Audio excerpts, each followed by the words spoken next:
ota-ona o'lganda odam nimaga yig'laydi bilasizmi?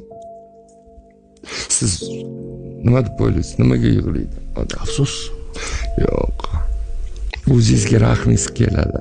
O'shandan yig'laysiz. Bulasiz qolganingiz uchun. Bular o'lgani uchun emas, siz bulasiz qolganingiz uchun yig'laysiz. Egoizm. Har bitta odam shunaqa ekan. Siz qachon yig'laysiz ular deb? Men ko'rganman, onam qatlari shunaqa og'rigan, lekin menga ko'rsatmaslikka harakat qilganlarida men kirib yig'lardim. Тогда из-за нее плакал я.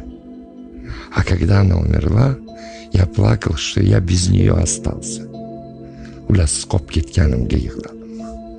Bu hayot endi men ularsiz kechiraman oxirigacha. Shunga yig'laymiz.